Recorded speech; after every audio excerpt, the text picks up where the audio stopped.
লখিমপুৰৰ পথালি পাহাৰস্থিত শংকৰদেৱ মহাবিদ্যালয়ত দুদিনীয়া কাৰ্যসূচীৰে অনুষ্ঠিত হয় জাফাৰ লখিমপুৰ জিলা 19 সংখ্যক বাৰ্ষিক অধিৱেশন।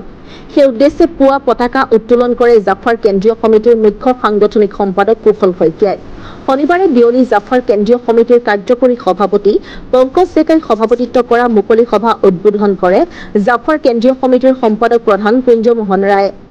উদ্বোধনী ভাষণত সম্পাদক প্ৰধান ৰায়ে জাফাই ৰাজ্যৰ সাংবাদিক আৰু সংবাদ মাধ্যমৰ হকে জাফাই লোৱা পদক্ষেপ সন্দৰ্ভত বিৱৰি কয়।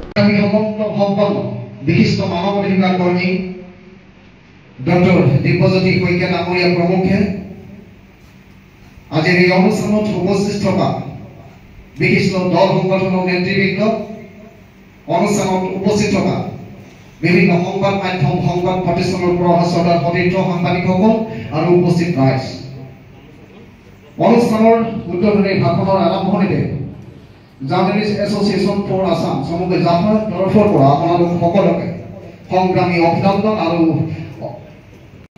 সাংবাদিকৰ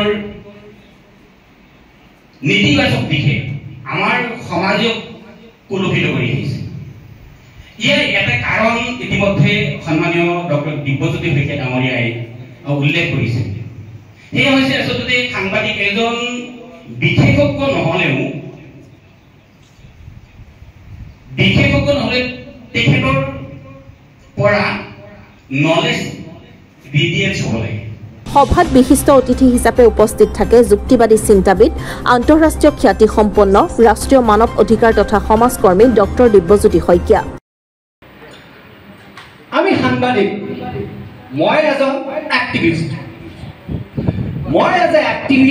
মোৰ কাম কি, মোৰ পৰিসীমা কি, মই কিমান দূৰলৈকে মই কাম কৰিম আৰু মোৰ ক্ৰাইটেৰিয়া কি, এজন এক্টিভিষ্টে জানিব লাগিব। এজন সংগঠনৰ বিষয়ববীয়াই বা নেতাই জানিব লাগিব। এতিয়া কথা হ'ল, নেতা বুলি ক'লে আমি নাজানো। আমি কি জানো যে নেতা বুলি ক'লে সাধাৰণতে ৰাজনৈতিক নেতাকে নেতা বুলি কোৱা হয়। মই কৈছো এজন ভিডিপি, এখন গাঁৱৰ মহিলা সমিতিৰ সভানেত্ৰী, তেওঁলোকো কিন্তু নেতা আৰু নেত্ৰী।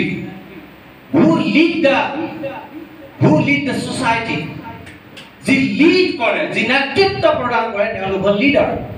এতিয়া মই কৈছো যে জাফাৰ যে মুখ্য লিডাৰ হ'ল আমাৰ কুঞ্জমোহন ৰায় ডাঙৰীয়া।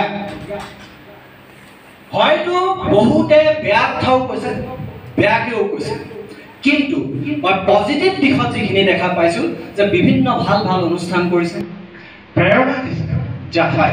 শংকৰদেৱ মহাবিদ্যালয়ৰ অধ্যক্ষ সোণাৰাম কলিতা, বীৰ লাচিত সেনা, চুতীয়া ছাত্ৰ সন্থা, TMPK, মানৱ সংগ্ৰাম সমিতি, নিবনুৱা সন্থা আদি সংগঠনৰ বিষয়ববীয়াসকলে সাংবাদিকৰ সমস্যা আৰু নিৰাপত্তাৰ সন্দৰ্ভত বক্তব্য দাঙি ধৰে।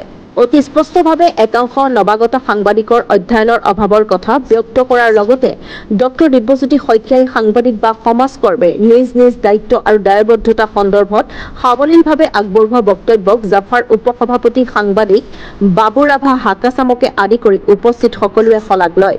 জাফাৰ কেন্দ্ৰীয় সমিতিৰ সম্পাদক প্ৰধান কুঞ্জমোহন ৰায়, কাৰ্যকৰী সভাপতি পংকজ ডেকা, উপসভাপতি বাবু ৰাভা হাকাচাম, মুখ্য সাংগঠনিক সম্পাদক কুশল শইকীয়া, সাংগঠনিক সম্পাদক আৰছাদ ৰহমান বৰা, দীপজ্যোতি ডেকা আদি কেন্দ্ৰীয় সমিতিৰ বিষয়ববীয়াৰ উপস্থিতিত জ্যেষ্ঠ সাংবাদিক মজিন সোণোৱালক মুখ্য উপদেষ্টা, প্ৰাগ নিউজৰ লখিমপুৰ জ্যেষ্ঠ সাংবাদিক কুশল শইকীয়াক সভাপতি, সুদীপ্ত দাসক কাৰ্যকৰী সভাপতি, সাংবাদিক ৰাজু বৰাক সম্পাদক, সাংবাদিক হৰেণ বৰাক মুখ্য সাংগঠনিক সম্পাদক, চাহাবুদ্দিন আহমেদক উপসভাপতি, নিতুল শইকীয়াক প্ৰচাৰ সম্পাদক হিচাপে লৈ 31জনীয়া লখিমপুৰ জিলা সমিতিখন গঠন কৰা হয়।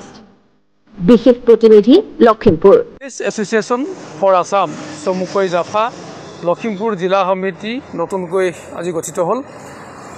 শংকৰদেৱ মহাবিদ্যালয় পথালি পাহাৰ ডিজিটেল সভাকক্ষত এই অনুষ্ঠানটোত কেন্দ্ৰীয় সমিতি কাৰ্যকৰী সভাপতি, সম্পাদক প্ৰধান, উপসভাপতি আৰু সাংগঠনিক সম্পাদকে প্ৰমুখ কৰি কেইবাগৰাকীও বিশিষ্ট ব্যক্তি আজি অনুষ্ঠানটোত উপবিষ্ট আছিল।